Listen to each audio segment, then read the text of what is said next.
Hey everybody, Binti here, ever so ready to share with you my honest opinion on stuff I have watched. So today we are going to be taking it back to the 90s, but don't run just yet. I promise this one is worth it. We are diving into a Kenyan classic that made history, sparked conversations, and left us with a lot to talk about. So if you're down for a cinematic time travel adventure, buckle up, strap up, and get ready for the ride because this is, in my honest opinion. Alright, let's get into it. Today's pick is Saikati, a 1992 film that was directed by Anne Mungai, and she was one of the first female filmmakers in Nairobi to release a feature film. Now that one alone deserves a nod. But what's the movie actually about? Well, picture this. A young Maasai woman with big dreams of finishing school and making a life for herself, but her dreams hit a roadblock when her uncle arranges her marriage to the chief's son. With no say in the matter, she makes a bold choice. She runs off to Nairobi, a city full of possibilities and unexpected challenges. Starring Lynette Mukami as Saikati, Susan Wanjiku as her cousin Monica, Richard Harrison as a charming tourist, Alex Williamson, and Hugh Mainwaring as the ever-cynical Hamish Brown, this film sets up a compelling journey of self-discovery, independence, and ambition. Now that we've covered the basics, let's get into it. What works, what doesn't, and whether this movie still holds up over 30 years later. Now, the movie opens up with beautiful local music that immediately sets the tone. It paints a grand picture in our mind, building up our expectations of what is to come. And honestly, the music works. We first meet Saikati as she arrives home from school. She changes out of her school uniform into a stunning Maasai attire and heads out to a ceremony. Now, at first, it seems like just another cultural celebration until we realize that Saikati isn't just attending this event. She's the main attraction. Led in a dance by a Moran, it quickly becomes clear that this moment is significant. But what more? Well, we are about to find out. The next day, Saikati's uncle drops a bombshell. He tells her mother that he plans to marry Saikati off to the chief's son. After all, she's of age, and this marriage would bring in a ton of wealth. Naturally, Saikati's mother protests. She argues that her daughter is still too young, that she needs to finish school. But the uncle, he's not hearing it. He wants those cows. And the way he talks about it is hilarious. Like, sir, your niece's entire future is on the line and all you care about is livestock? I know it's not supposed to be funny, but the way he treats the situation like nothing else matters, that just cracks me up. No cows, no wealth, end of story. Now, Saikati's mother, to her credit, tries to soften the blow when breaking the news to her daughter. She greets Saikati with a bright smile. She calls her beautiful. She tells her that there's wonderful news. And then she starts by saying how the chief's son thinks that she is amazing. She's trying to make the whole thing sound flattering. But Saikati, she's not buying it. The second she realizes what is happening, her tears start flowing. She doesn't want to be married. She wants to go to school. Her mother understands, she truly does, but she also tells it straight. The situation is tough. With Saikati's father gone, they only have her uncle to rely on. If Saikati refuses this marriage, he could kick them out of his home, leaving them with nothing. But still, Saikati pleads with her mama to speak to him to make him change his mind. But does this work? Not even a little bit. The uncle stays firm. He just really wants those cows. In fact, his response is basically, sasa hiyo ni shauri yako. Mimi sijui. Mimi naona yeye ametosha kuolewa. Enter cousin Monica, fresh off the Nairobi city hustle. She's come home for a visit, only to find a very sulky, very unhappy Saikati. And naturally, Saikati spills the beans about her uncle's plan to marry her off. And Monica, being the supportive cousin she is, she tries to encourage her. Even trying to paint the chief's son in a more favorable light. But Saikati, she's not buying it. She's not looking for a pep talk. She just wants a way out. So in the true spirit of sisterhood, Monica comes up with a plan. Saikati can go with her to Nairobi and Monica will secure her a job as a clerk somewhere in the city. They will live together, free from the suffocating expectations of home. Now Saikati absolutely loves the idea and is all in, no questions asked. And that, my friends, is where I get to reflect on how not spontaneous I am. Seriously, just the thought of dropping everything and running off to a new city without a second thought, it makes my skin crawl. But I get it. Saikati's desperation drives her. But still, that's brave. I can't even leave my house without mentally preparing myself for hours, let alone just leaving everything behind. Now, after informing Saikati's mother of their plan, and despite a few reservations, she reluctantly gives them her blessing. But there's no time for farewells. The pair sneaks out of the homestead in the early hours of the morning before anyone wakes up. But just before they leave, Saikati takes a moment of hesitation. She asks Monica if she'll be good enough for the job, and I'm like, really? That's what you're worried about? Of all the things she's worried about the job, not her uncle's wrath, not what might happen to her mom and her sister when the uncle finds out that she's gone, not the chief's son and his plans. No, she's just worried about her qualifications. But okay, fine. She's still in school and she has no papers or experience to her name, so I guess I can understand why she's nervous. But still, it is a little funny that is her main concern. And Monica, ever supportive, she reassures her. She's like, of course, don't worry, you've got all it takes. Remember that line? Don't forget it. Don't. So with a heart full of hope and a cousin by her side, Saikati leaves home and she is ready to start a new life of freedom in Nairobi. And with that, the movie takes us on a nostalgic journey back to Nairobi in the 90s. And what a treat it is. We're taken to Uhuru Park, back when it was the in thing. Saikati is wide-eyed and overwhelmed. She tries to cross a road and it is impossible. She's never seen traffic like this before. Cars zooming right, left, up, down. And the skyscrapers, the big city. Saikati is in awe, just staring at everything, the heights of the buildings, the people who are walking around. Meanwhile, Monica is the picture of patience and grace. She is guiding her through it all without a hint of irritation. Kudos to her. And then it's on to some window shopping where we get a full view of 90s fashion. Oh, the memories. You remember those women's suits, right? The ones with the shoulder pads so huge you looked like you were about to step on a football field. I had one of those suits. I was 8 years old. Don't laugh. Back then, the people envied that look. But let's be real. 90s fashion was not kind to anyone. Go ahead. Pull out your childhood photos, millennials. I'll wait. I know you know exactly what I'm talking about. Now, after our shopping excursion, we get a shot of KICC, which at the time was Kenya's tallest building. And oh, how far we have come since then. But back then, it was a symbol of modernity, and Saikati and Monica are taking it all in. They wrap up their short city tour and head up to Monica's place via Kenya bus. Remember Kenya bus? Manze, this movie. It just takes us back so well. So when they arrive at Monica's house, we meet Monica's daughter, Melissa. And now, here is where I have to point something out. I cannot unsee it. I just must share it with you. There is a scene at minute 23:58 to minute 24:09 where Melissa is making these cute baby sounds. But here's the thing. The sound doesn't match the movement of her mouth. There, I had to say it. It's almost as if they added the cooing in post-production. And not only does the mouth not move in sync with the sound, but the sound cuts off weirdly in the middle of a coo. Like, wow, wow, wow, wow. Imagine. I mean, it's a tiny thing, but it drives me nuts every time I watch it because I always thought it was weird, and finally I pinpointed what it was. Weird pet peeve, yes, but I just had to point that out. And now that Monica and Saikati are finally settled in, it is time for a makeover. They swap out Saikati's traditional clothes for something more city-friendly. Out come the sharpshooters. You know those shoes that make you look fierce and weaponized, eh? Like you could just poke someone with a heel and defeat them instantly. Choop! Ah, my eye! You know? But it's not just about the shoes. Monica gives Saikati a full transformation. Hair, the makeup, the whole works. The moment they start changing her, the score switches up. The bubbly, cheerful theme associated with Monica and Nairobi plays in the background.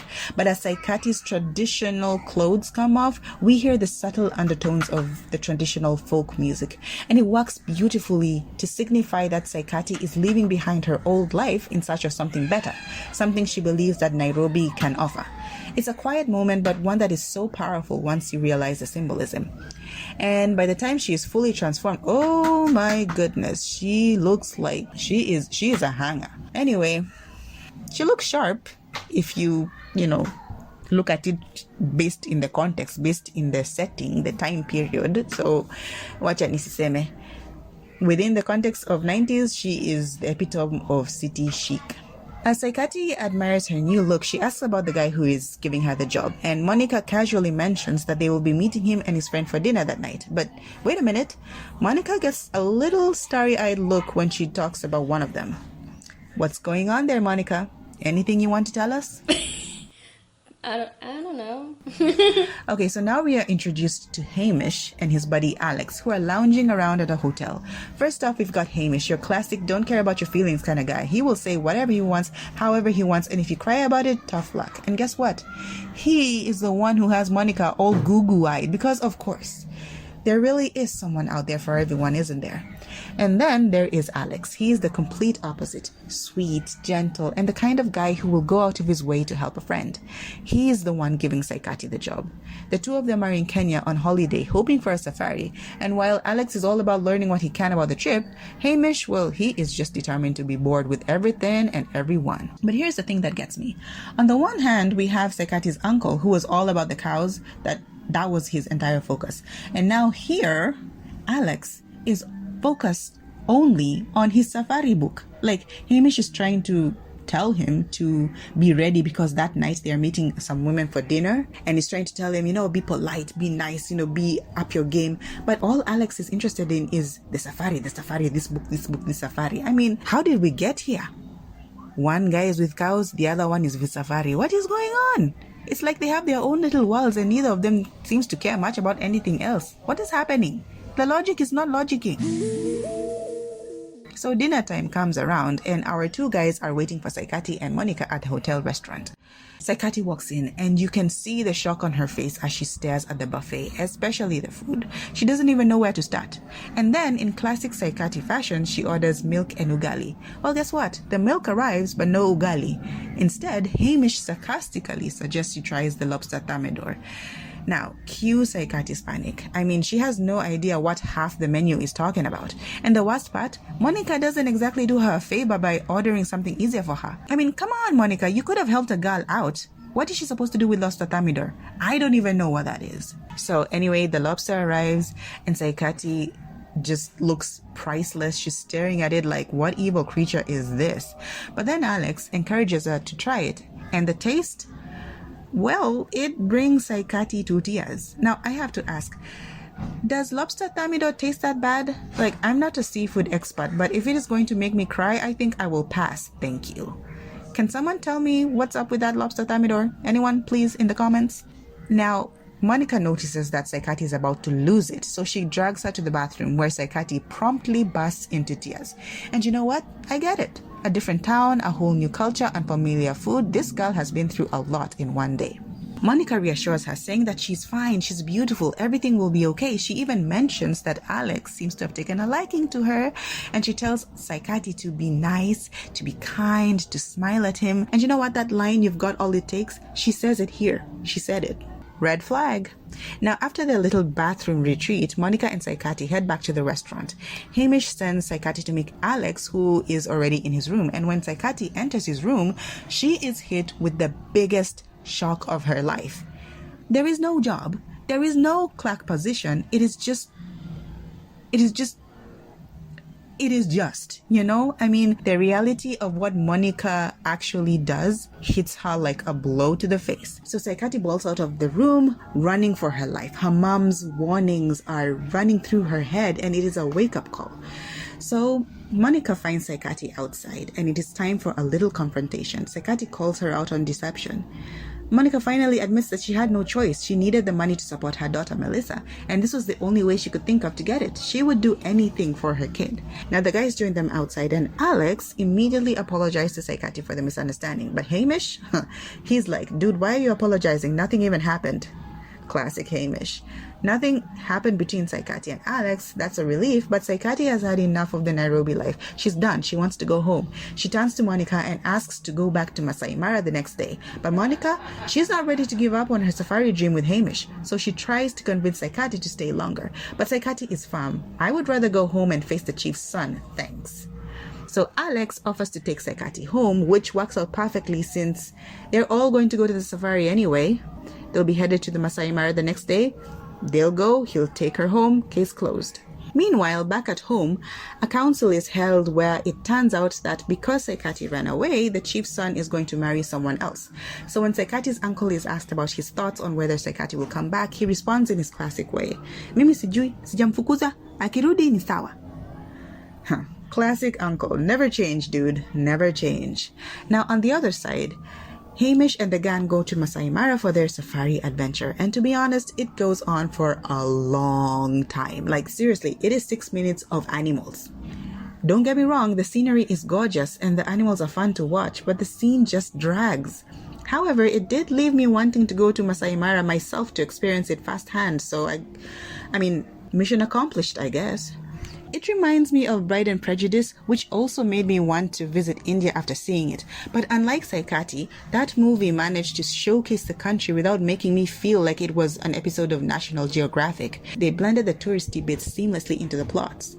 Another movie that nailed this was Crazy Rich Asians, especially with the street food scene, so effortlessly integrated into the story.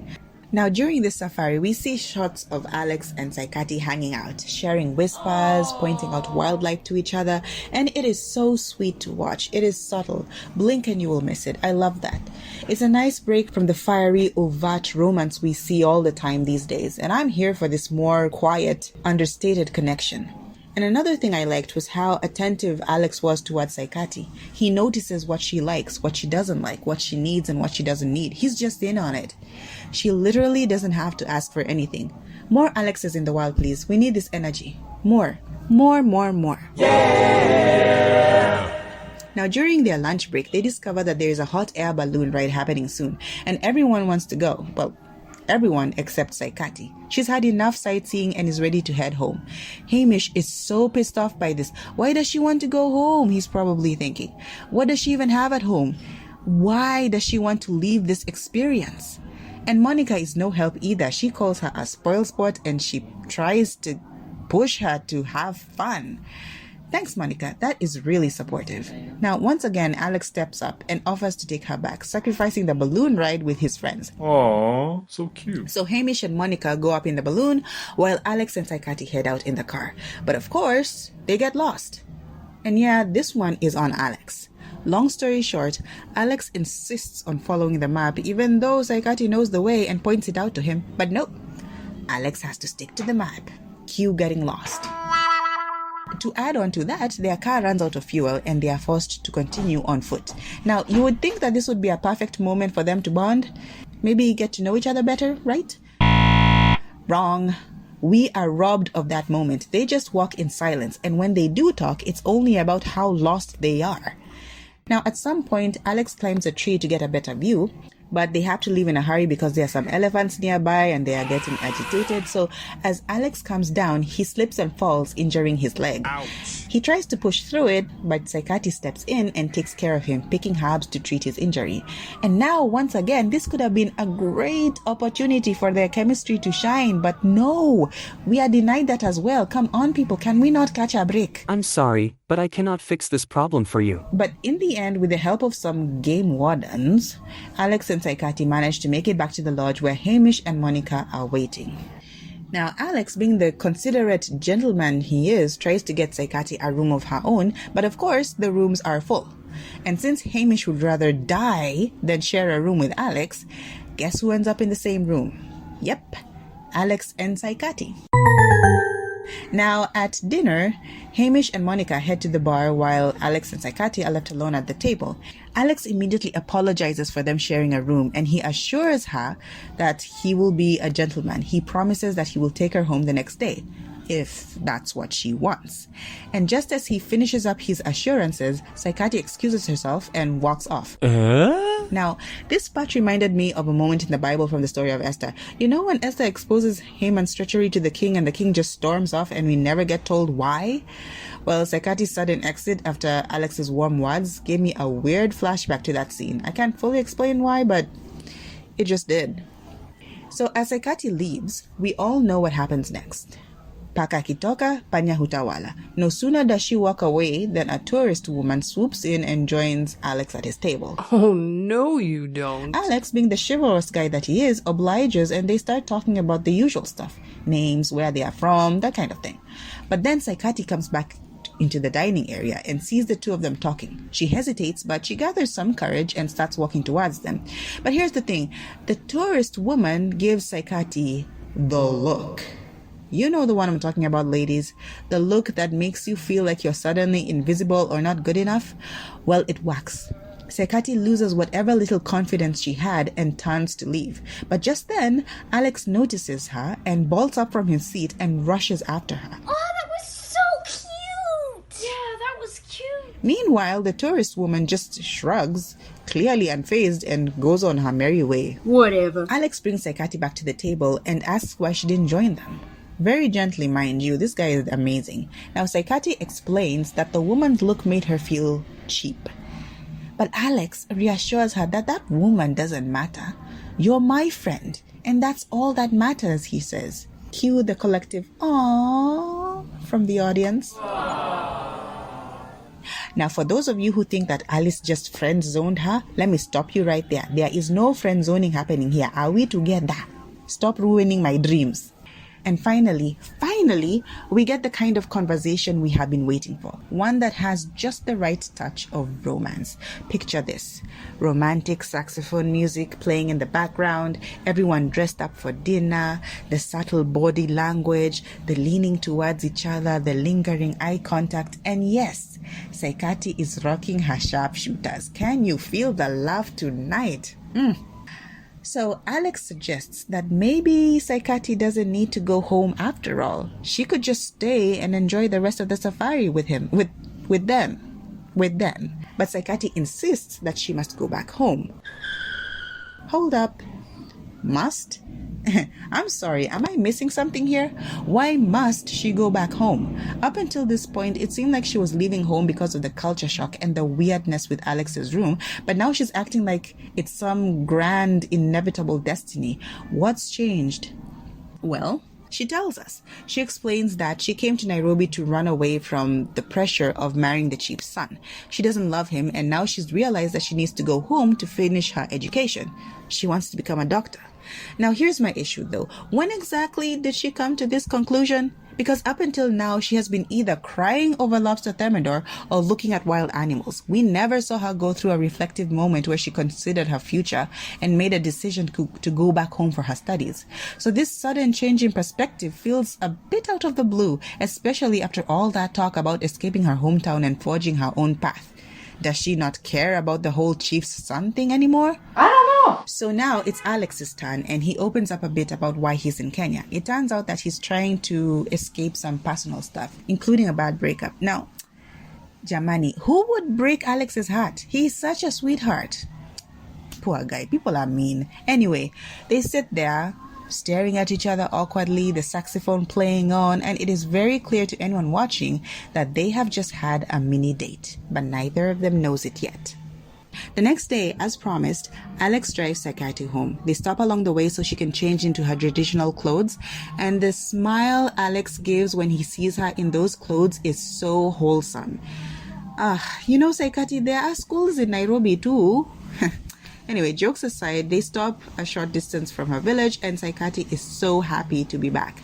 The music becomes sad here with a mellow flute as they get out of the car to say their goodbyes. Saikati gives him one of her charms as a gift, something to remember her by. And, Alex really doesn't want her to go, but education, so Saikati bids him farewell and leaves. Poor Alex. But good for you, Saikati. Elimu ni nguvu, dada. Elimu ni nguvu. So Saikati goes home. She's welcomed back by everyone, even her uncle. And Alex goes back to the hotel and keeps thinking about her. Saikati goes back to school and keeps thinking about him, and the movie ends. We made it. So now that we're done with the movie, what did I think? I loved it. I really, really loved it. Despite a few bumps in the storytelling and some acting that didn't quite hit the mark, this movie still has a special place in my heart. It's like one of those guilty pleasures you can't explain, where you know it's not perfect, but you just cannot help but watch it over and over. Let's talk specifics. The music, chef's kiss. I absolutely loved the authentic old school vibe it had. Such a nostalgic, beautiful touch that made the film feel grounded in its setting. And while the wildlife was stunning, I'll be honest, the 6-minute safari scene, a bit much. If they'd cut down the animal watching and gave us some more of that sweet, subtle chemistry between Alex and Saikati, I'd be all in. Maybe even show Saikati's internal struggle of going back home realizing that running away doesn't solve anything, it just complicates matters further. And speaking of Alex and Saikati, their relationship definitely needed more room to breathe. I mean, sure, there were those small intimate moments of connection, but when you step back and look at it, the romance just doesn't quite land. You see the intention, but it feels like it's not fully executed. Maybe it's a storytelling issue, but I can't help but think a bit more depth would have turned that spark into a full-blown flyer. Which brings me to a big question. What if this movie got a reboot? Now, hear me out. Don't change the heart of the story. Don't mess with the characters. Just tighten up the plot, flesh out the romance, and really dive into the emotional layers. I think that it could be a total game changer, don't you? A noble endeavor for sure. So, in the end, despite its flaws, I'm giving this one a solid woohoo! If you haven't watched it yet, do yourself a favor and give it a go. Trust me, it's worth it. Hey, thanks for listening, everybody. If you liked this episode, drop a comment and let me know what you think. And of course, don't forget to like, share, and follow. All of that good stuff. Catch you in the next one, but until then, I've shared my honest opinion. What's yours?